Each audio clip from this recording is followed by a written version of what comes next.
그러면 먼저 차례부터 살펴볼까요? 우리가 3학년 1학기 수학 시간에는 무엇을 배울까요? 먼저 1단원부터 6단원까지 있네요.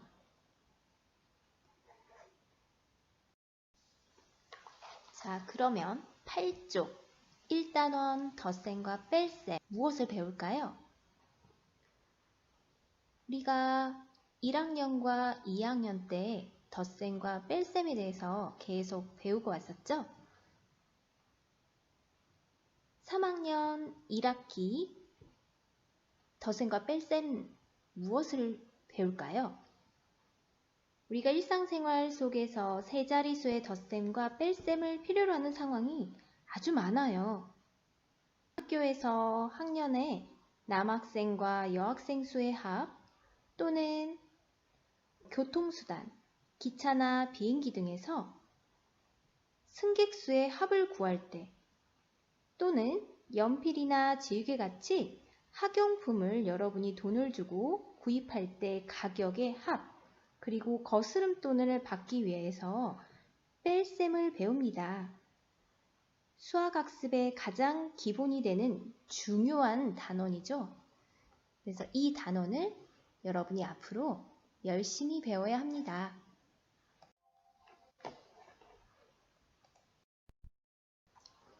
(28쪽) 2단원 평면 도형. 우리 주변에는 어떤 평면 도형이 있는지 배울 건데요. 여러분이 2학년 때 사각형, 원, 삼각형에 대해서 공부를 했을 거예요. 그러면 3학년에서 배울 도형은 무엇이냐고요? 선분, 반직선, 직선 이런 용어들에 대한 개념을 이해한 다음에 각에 대해서 배울 거예요. 각을 배운 다음에 여러분이 대표적으로 제일 많이 사용하는 직각에 대한 개념을 이해한 다음에 그 직각을 이용해서 직각삼각형, 직사각형, 정사각형에 대해서 공부를 할 거예요. 아직은 조금 어렵다고요? 선생님과 쉽게 공부해 나갈 거니까 걱정하지 말아요.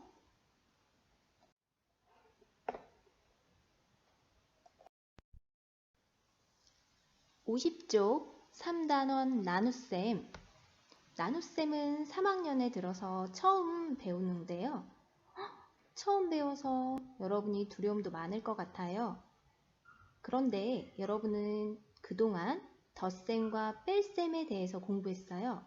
그리고 2학년 때 여러분이 열심히 구구단을 외우기도 했지요.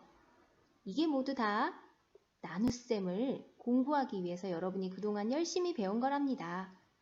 그래서 구구단을 잘 아는 친구, 덧셈 뺄셈을 어느 정도 할 수 있는 친구들은 나눗셈은 문제가 없어요. 쉽게 말하면 똑같이 나누는 방법에 대해서 공부하는 게 나눗셈이라고 생각하면 돼요. 우리가 일상생활에서 쿠키나 사과 이런 맛있는 것을 친구들과 똑같이 나눠 먹을 때 그럴 때 이 나눗셈을 생각하면 됩니다. 그럼 선생님과 3단원 나눗셈 우리 재밌게 나중에 공부하기로 해요.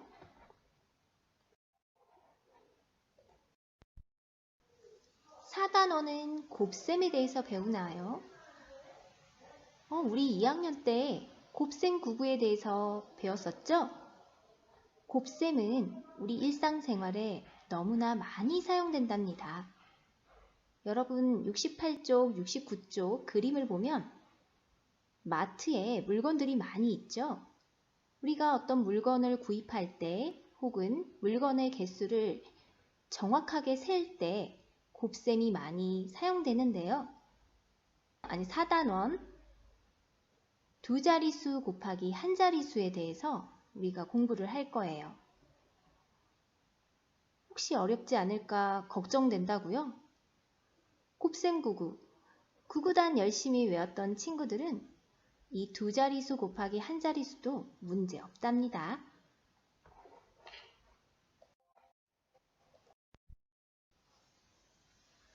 86쪽 5단원 길이와 시간. 여러분이 2학년 때 길이와 시간에 대해서 조금 배웠을 거예요. 길이라면 여러분이 센티미터와 미터에 대해서 공부를 했을 텐데요. 이제는 조금 더 다른 길이에 대해서 또 자세하게 배울 거예요. 여러분이 센티미터만 공부를 했다면 길이를 조금 더 정확하게 재기 위해서 여러분이 가지고 있는 자의 눈금을 보면 1cm보다 더 작은 눈금이 있답니다. 그 눈금과 또 여러분이 잴 수 없는 아주 긴 길이가 있어요. 그럴 때 우리가 여행 갔을 때 많이 보는 표지판에 나오는 그 길이 단위에 대해서도 공부를 해볼 거예요. 또한 시간은 여러분이 몇 시 몇 분 정도 시계를 보면서 읽은 것에 대해서 배웠을 텐데 3학년에서는 초에 대한 개념까지 배운답니다. 예를 들면 87쪽 위쪽에 보면 어머님이 전자레인지에 무엇인가를 돌리고 있네요. 이럴 때 우리는 몇 분, 몇 초라는 개념을 이때 사용합니다. 과연 초라는 것은 무엇인지 이 길이와 시간 단원을 배우면서 자세히 알아보도록 해요. 자, 그리고 6단원 분수와 소수는 선생님이 그림을 준비하지 않았어요. 이거는 정말 3학년 때 처음으로 배우는 거예요. 그래도 어렵지 않냐고요?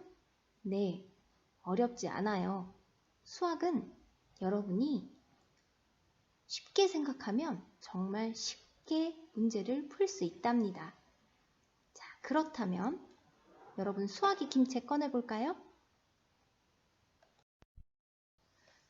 우리가 수학 1단원 덧셈과 뺄셈을 공부하기 위해서 여러분이 그동안 2학년 때 배웠던 내용이 잘 이해되고 있는지 확인할 필요가 있겠어요.